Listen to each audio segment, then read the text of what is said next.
The first sign that their story would shake the world did not begin with a prophecy. It began with a war, one no one could see. A war happening inside Rebekah's womb. She pressed both hands against her stomach, gasping as another violent twist rippled through her body. It wasn't normal. Pregnancy wasn't supposed to feel like this. It felt like two nations were battling beneath her ribs, fighting for a future neither of them understood.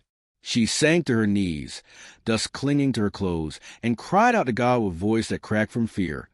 Why is this happening to me? Heaven answered with a revelation that would haunt her for the rest of her life. Two nations are in your womb. Two people shall be separated from your body. One shall be stronger than the other, and the older shall serve the younger. The older shall serve the younger. The words stunned her. They reversed everything she knew about inheritance, tradition, and destiny. But prophecy does not ask for permission. It only announces what already belongs to tomorrow. When the twins were born, the prophecy became visible. The first came out red, covered in hair like a wild animal, fists clenched as if he intended to fight the world the moment he entered it. They named him Esau. The second came out gripping his brother's heel, literally holding on as though refusing to be left behind. They named him Jacob. From the beginning, nothing about these brothers was ordinary. Years passed. Esau grew into a man built by the wilderness, broad-shouldered, fearless, skin bronzed by the sun, hands rough from the hunt. Jacob grew differently. He had sharp eyes, a quiet mind, and hands meant not for hunting but for building, preparing, understanding. Esau conquered landscapes. Jacob read people. Isaac saw himself in Esau, the strength, the wildness, the unashamed appetite for life. Rebekah saw herself in Jacob, the calculation, the patience, the ability to wait for the right moment without blinking. Love divided the house long before destiny did. One evening, Esau burst to the camp exhausted, sweat streaming down his face, carrying nothing from a hunt. He dropped to the ground as if the earth itself was pulling him under. Jacob stirred a pot of stew nearby. The aroma drifted through the air, rich, warm, exactly the kind of smell that could break a starving man. "Give me some of that red stew," Esau panted. "I am about to die." Jacob didn't look up, not immediately. When he did, his eyes sharpened with a quiet opportunity. "Sell me your birthright." Esau laughed at first, a bitter, tired laugh. "What is a birthright to me if I die here?" He swore an oath, traded destiny for a meal, and swallowed the stew in hurried breaths. When he finished, Jacob watched it with an unreadable expression. Sadness, triumph, fear, all tangled together. Nothing appeared to change that day. But everything did. The shift came years later. Isaac grew old. His eyesight dimmed, and he began to feel time slipping from his hands.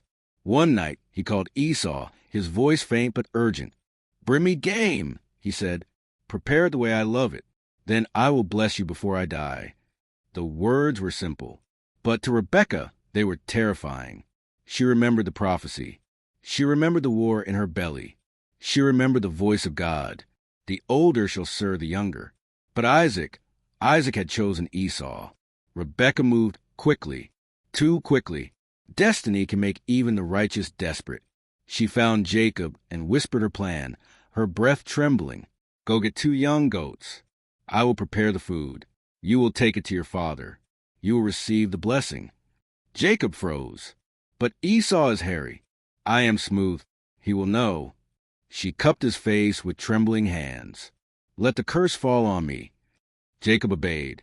Rebekah dressed him in Esau's clothes, wrapped goatskins around his arms and neck, and handed him the food with shaking fingers. Jacob walked to his father's tent, every step heavy with fear. "My father," he said softly. Isaac lifted his head. "Who are you, my son?" Jacob's throat tightened. "I am Esau." The lie tasted like ash. Isaac reached for him, running his hands over the goatskins. The voice is Jacob's, but the hand are Esau's. He ate the meal. He breathed heavily. Then he placed his trembling hands on Jacob's head and spoke the blessing. The blessing meant to shape nations, kingdoms, and history itself. When Jacob left the tent, his heart was pounding so loudly he could barely hear the footsteps charging toward Isaac. Esau, he entered, joyful. expectant, hungry for the moment his life would begin. But it was already gone. When Isaac told him the truth, Esau's cry shattered the camp. It wasn't anger. It was lost deeper than anything words could hold. "Bless me too, my father," he screamed, grabbing Isaac's clothes. Isaac wept. "Your brother has taken it." Esau fell to the ground. His hands curled into fists as though trying to hold a destiny slipping through his fingers. "Then I will kill him," he whispered. "When our father dies, Jacob will die too." Rebekah heard those words and felt her blood freeze. She found Jacob immediately.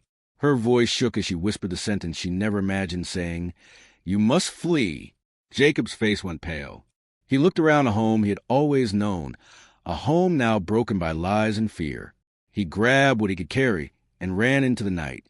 Rebekah watched him disappear, her heart fracturing with every step he took. It was the last time she ever saw him. Jacob walked alone across barren land, the weight of the stolen blessing pressing against his chest. He found a stone, used it as a pillow, and tried to sleep beneath a sky that felt unbearably empty. But heaven was not done with him. In the darkness, a dream opened before him like a doorway. A ladder stretched from earth to the highest heavens. Angels moved up and down, brilliant and unearthly, and above them stood the Lord. "I am with you," the voice said. "I will not leave you until I have done what I promised." Jacob woke, with tears streaming down his face. He touched the stone beneath his head, as though it were holy. He whispered, "Surely God was here, and I did not know it."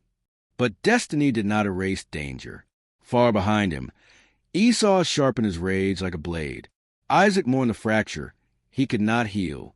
And Rebekah carried the weight of a prophecy fulfilled by deception.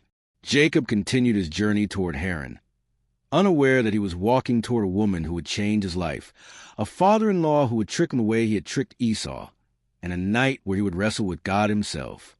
And as he crossed the horizon, one truth settled over the world. The story of these two brothers was only just beginning, because destiny is never simple.